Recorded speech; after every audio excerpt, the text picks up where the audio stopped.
En juin dernier, la Cour suprême des États-Unis renversait le jugement de Roe contre Wade rendu en 1973. Véritable révolution juridique, s'il en est une, cet événement représente le triomphe d'une méthode d'interprétation constitutionnelle particulière qui s'appelle l'originalisme. On y reviendra aujourd'hui. Benjamin Boivin s'est penché sur les tenants et aboutissants de ce jugement historique. Bonjour, Benjamin. Salut, Antoine. Avant d'essayer de comprendre là, qu'est-ce qui a mené à ce renversement-là, on n'a pas le choix de poser les choses un peu là, en voyant qu'est-ce que ça représente, qu'est-ce que c'est l'arrêt Roe contre Wade. Oui, moi, c'est la meilleure manière de commencer. L'arrêt Roe contre Wade, là, c'est l'un des arrêts juridiques les plus importants dans l'histoire des États-Unis. C'est une décision de 1973 qui a été prise par une majorité de juges à la Cour.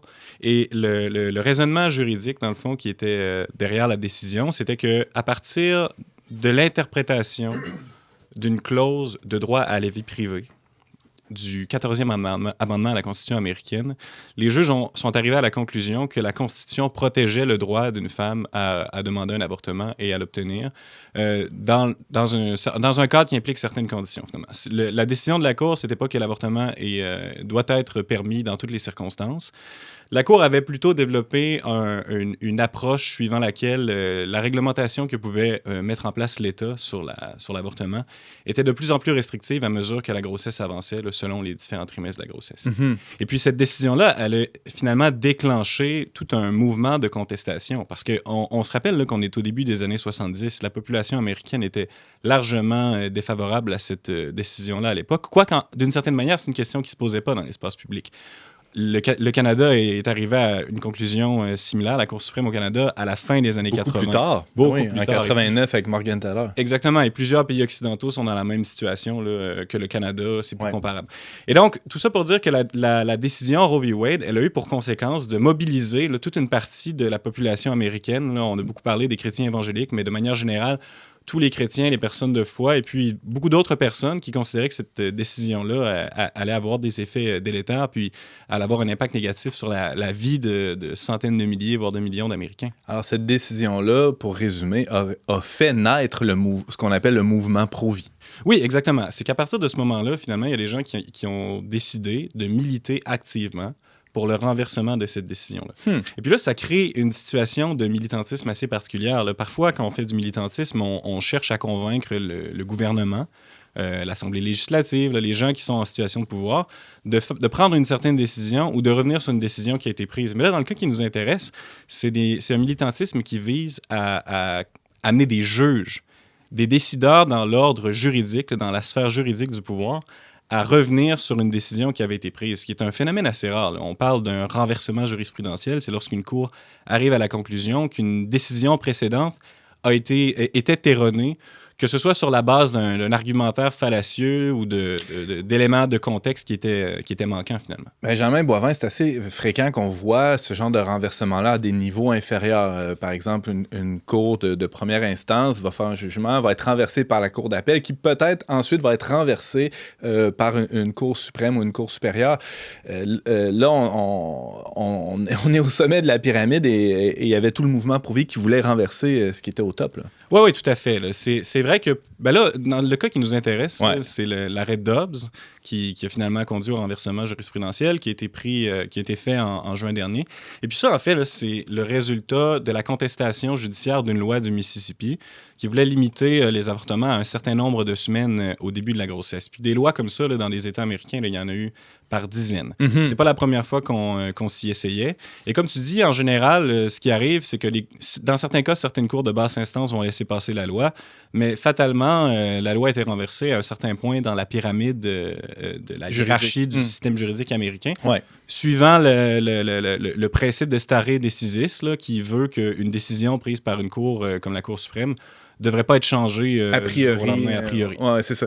Alors là, 50 ans plus tard, donc on est en 73, il y a l'arrêt Roe contre Wade qui disons, étend à l'ensemble des États américains cette possibilité-là pour les femmes d'avorter.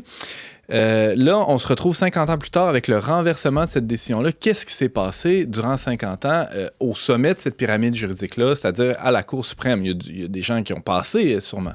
Ben oui, évidemment, là, les gens qui étaient à la Cour suprême lorsque la décision a été prise en 1973, tous sont morts depuis. Il n'y en a plus aucun qui est au rendez-vous. Mais ce qui s'est passé, là, c'est que, bon, j'ai parlé de l'aspect plus militant là, du mouvement pro-vie, mais c'est également un mouvement qui s'est impliqué dans la sphère politique de manière institutionnelle, là, à travers les chambres, le Sénat, tout ce que vous voulez. Mais la partie la plus significative et la plus décisive de ce mouvement-là, en fait, c'est une partie judiciaire. C'est un mouvement conservateur juridique qui a développé une philosophie juridique qu'on appelle l'originalisme, comme tu l'as dit, qui a été le moteur, finalement, de ce renversement jurisprudentiel-là. Et la manière dont ça s'est passé, c'est que, finalement, il y a des gens là, qui étaient opposés à cette décision-là et qui ont décidé de former, à travers des institutions comme la Federalist Society, là, qui est un organisme déterminant dans ce processus-là, de former une nouvelle élite juridique qui est acquise à cette idée d'originalisme. Et l'originalisme, c'est quoi? Pour le dire simplement, c'est une vision de l'interprétation constitutionnelle suivant laquelle le texte devrait être compris selon le sens ordinaire des mots qui sont dans le texte, du point de vue des gens qui en sont contemporains. Finalement, les gens qui étaient là lorsque la Constitution a été écrite, les pères fondateurs les pères fondateurs, ou en l'occurrence, dans le cas qui nous intéresse, les gens qui étaient là lorsque l'amendement particulier qui est en cause, le 14e amendement, a été écrit, quelle aurait été la compréhension des gens qui vivaient à cette époque-là de ce texte-là? C'est une forme de littéralisme, là, si on veut. Oui, c'est du sola scriptura juridique, finalement. L'idée, c'est qu'on doit appliquer le texte, rien en dehors du texte. Et évidemment, à partir d'un tel système d'interprétation, on ne peut pas arriver à la conclusion que la Constitution protège le droit à l'avortement, puisque le mot ne s'y trouve pas. Il n'y a aucune référence explicite ou implicite à l'avortement dans la Constitution. Si bien que, par ailleurs, on ne puisse pas affirmer, sur la base d'une telle interprétation constitutionnelle, que l'avortement devrait être interdit par ailleurs. Et donc ça, ce mouvement juridique conservateur-là, il s'est formé et il l'a cru. Si bien qu'à partir d'un certain point, des élus, là, en particulier des élus du Parti républicain, qui est le parti évidemment le plus conservateur aux États-Unis, des gens en position de responsabilité comme le président se sont mis à recueillir les recommandations de la Federalist Society et de d'autres groupes similaires et à faire des nominations judiciaires sur la base de cet objectif-là. On s'est mis à nommer des juges originalistes à telle cour de basse instance, telle cour de plus haute instance et éventuellement à la Cour suprême.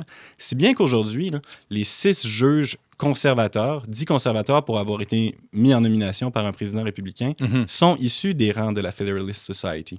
Ils sont tous acquis à une forme ou une autre d'originalisme, parce que là, j'ai défini la forme la plus courante d'originalisme, mais il y en a d'autres, et qui finalement, là, l'objectif du mouvement pro-vie à travers le mouvement judiciaire conservateur a été accompli, parce qu'à travers les années, on a suffisamment nommé de gens dans des juridictions de ce type-là pour qu'on puisse arriver à un moment où ces juges-là choisissent d'accueillir, de recevoir une cause comme celle de Dobbs et de prendre un jugement sur cette cause-là. Et le jugement, ça a été de dire que lorsque Roe v. Wade a été décidé, les principes interprétatifs utilisés étaient erronés et que donc la responsabilité de la Cour était de renverser ce jugement-là pour rétablir le droit, finalement. Et le droit étant, finalement, ce que ça a eu comme conséquence, c'est que la Cour supérieure a dit, c'est aux États de décider, c'est pas à l'État fédéral de statuer de l'océan à l'autre. Là. Exactement. Dans le fond, ce que les originalistes tendent à penser, c'est que si une matière n'est pas exclue du domaine de la délibération politique, expressément par la Constitution, par exemple, la Constitution exclut de la délibération politique des lois qui empêcheraient la possession d'armes à feu ou la liberté de s'exprimer publiquement quand on le souhaite. Là, la Constitution est claire sur cette question-là. Si la Constitution n'exclut pas un sujet de la libération publique, forcément, elle s'y trouve. Et évidemment, les originalistes pensent comme ça. Les gens qui ont pris la décision Roe v. Wade, eux, étaient acquis à une philosophie juridique complètement différente, suivant laquelle la Constitution était un arbre vivant, un document vivant, qui pouvait changer là, en fonction de l'évolution de la société. Et c'est ce que les originalistes ont voulu détruire. Alors, les originalistes, là, en fait, tout ce mouvement-là d'interprétation de la loi, on peut dire qu'ils ont gagné, qu'ils vont dominer la scène juridique pendant les prochaines années. C'est ce qu'on peut attendre, oui. Benjamin? Définitivement. C'est une victoire sans conteste. Là. C'est une victoire de l'originalisme. C'est une victoire du mouvement conservateur. Et puis, ces gens-là, là, qui sont des juges de la Cour suprême actuellement, la plupart sont assez jeunes, en fait. Là. Ils ont 40, 50, 60 ans. Le plus vieux a 70 ans. Il est en bonne santé. Il risque d'être là pour encore longtemps.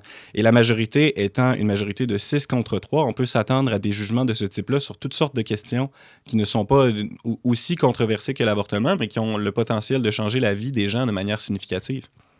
Tu disais plutôt que dans la Constitution, dans le fond, il n'y a pas d'interdiction contre l'avortement, ni même l'inverse. Là. Et donc, les États, sur quoi ils se basent pour se décider un peu du cas de l'avortement? En fait, c'est sur la volonté populaire ou la volonté du législateur. Okay. Il y a des États où l'avortement est très impopulaire et dans ces États-là... Fait que c'est plus démocratique, c'est plus un vote dans le fond. Oui, la décision n'appartient plus à l'ordre juridique, elle appartient aux branches politiques, l'exécutif et le judiciaire.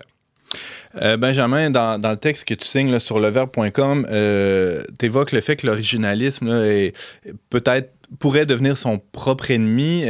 Peux-tu développer un peu là-dessus là, pour le temps qui reste à la chronique? Oui, c'est ça. Donc, beaucoup des gens qui ont été motivés par le mouvement conservateur juridique, là, des gens qui sont acquis à l'originalisme, le sont de façon authentique parce qu'ils croient que c'est la meilleure manière d'interpréter le texte constitutionnel. Mais beaucoup d'autres, là, les gens qui sont plus dans le mouvement militant pro-vie, le sont parce que finalement, l'originalisme donne des conséquences ou arrive à des conclusions qui sont satisfaisantes du point de vue du mouvement pro-vie ou du point de vue d'une conception, disons, plus chrétienne et axée sur le bien commun de la vie publique. Là où le bas blesse, c'est que justement, comme je le disais, une vision originaliste de la Constitution américaine, c'est forcément une vision libérale de la société, puisque le texte constitutionnel lui-même est explicitement libéral. Et sur la question de l'avortement, il est libéral dans le sens où il n'y a pas d'interdiction de l'avortement. Il n'y a aucune disposition constitutionnelle qui pourrait amener un originaliste à arriver à la conclusion que l'avortement devrait être interdit dans l'ensemble du territoire par finalement un retrait de cette question-là du débat public. Et donc, beaucoup des gens qui sont des intellectuels pro-vie, là, des penseurs pro-vie, mais qui sont dans le monde de la philosophie politique ou juridique, sont actuellement à remettre en question l'originalisme, puisque pour eux, l'originalisme a finalement joué son rôle historique. Et puis maintenant, il ne sert plus la poursuite d'objectifs politiques comme ceux du mouvement pro-vie, qui finalement ne se satisfait pas que certains États puissent interdire l'avortement et d'autres le permettre, mais désiraient fondamentalement que l'avortement soit interdit sur le territoire dans sa totalité.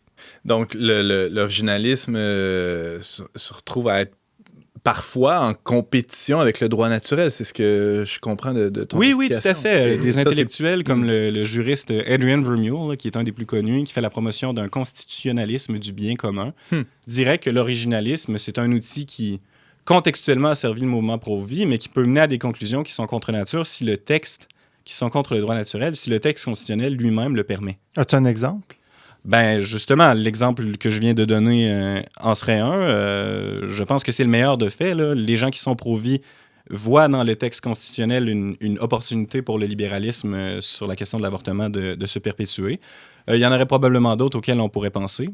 Benjamin, il y a, ce que tu viens de dire, là, ça peut pas servir de munition, là, si on se place d'un point de vue républicain là, ou conservateur, de munition aux plus libéraux, aux plus progressistes là, qui souhaiteraient renverser le renversement de Roe v. Wade. C'est certain que ça peut servir de munition, mais après tout, si on remet en cause certains parmi le mouvement juridique conservateur pour avoir fait preuve d'hypocrisie, si cette hypocrisie-là est observable et qu'elle est authentique, elle doit être critiquée. Et puis je pense que c'est vrai que beaucoup de gens ont longtemps défendu l'originalisme sur la base de présuppositions qui n'étaient pas fondées intellectuellement et qui étaient véritablement politiques davantage que juridiques. C'est dans ce sens-là aussi que dans ton texte, tu dis que dans le fond, il y avait un peu de rapport utilitaire à l'originalisme. Oui, je pense que c'est une bonne manière de le décrire. Là. C'est un outil qui servait bien une cause politique dans un moment particulier. Mais la réalité, c'est que cet outil-là a été tellement efficace qu'aujourd'hui, les juges originalistes, ils vont siéger à la Cour suprême au moins pour les 30 prochaines années. Et comme ces institutions-là sont fortes, là, la Federalist Society, son alliance avec le Parti républicain, les gens comme Adrian Vermeule et les gens qui font la promotion d'un constitutionnalisme du bien commun, là, ils sont loin d'être arrivés à une situation où il pourrait avoir une influence réelle sur la vie juridique concrète. J'allais te le demander justement, est-ce qu'il y a un avenir pour cette troisième voie-là que tu viens d'évoquer, celle du bien commun, celle du droit naturel, ou c'est tellement marginal dans les sphères de l'élite juridique américaine ou... c'est une question intéressante. L'originalisme, à l'époque où il est apparu, là, dans les années 80, là, c'était une bibite un peu curieuse. Personne ne savait trop de quoi il était question. Là, on pourrait croire, parce que il y a comme un côté historiquement fondé, que l'originalisme traîne depuis longtemps, mais en fait, c'est récent. Et puis, il n'y a pas si longtemps, c'était c'était peu commun. Il y avait peu de juges qui se définissaient comme ça. On ne sait pas si les gens là, comme Adrian Vermeule, qui est d'ailleurs un prof à Harvard, c'est pas la moindre des institutions, vont être capables de fonder de manière efficace là, un mouvement qui pourrait avoir un impact sur la vie concrète des gens dans l'avenir prévisible. C'est une question... On peut être d'accord ou non avec les républicains, mais il reste que, quand on regarde ça, c'était quand même brillant. Ils ont quasiment vu ça 20-30 ans d'avance. Ah oui, c'est une habileté politique hors pair. Là. Ces gens-là ont fait preuve de beaucoup de patience et d'habileté. Et comme j'en parle un peu dans mon texte, mais là, on ne s'embarquera pas là-dedans aujourd'hui, il y a eu des étapes et des moments insatisfaisants dans cette histoire-là. Il y a eu des moments dans l'histoire du mouvement Pro-Vie où on pensait qu'on était là. Ce qu'on a vécu cette année, là, il y a des gens qui l'attendaient au début des années 90 et puis ce n'est pas arrivé parce que les juges qui étaient en place à cette époque-là, qui étaient perçus comme étant des originalistes, ont choisi que c'était imprudent. C'était passionnant, Benjamin Boivin. Merci beaucoup pour cette analyse. Je rappelle qu'on peut lire ton texte sur le renversement de Roe contre Wade sur le-verbe.com. Merci, Benjamin. À bientôt. Ça a été un plaisir.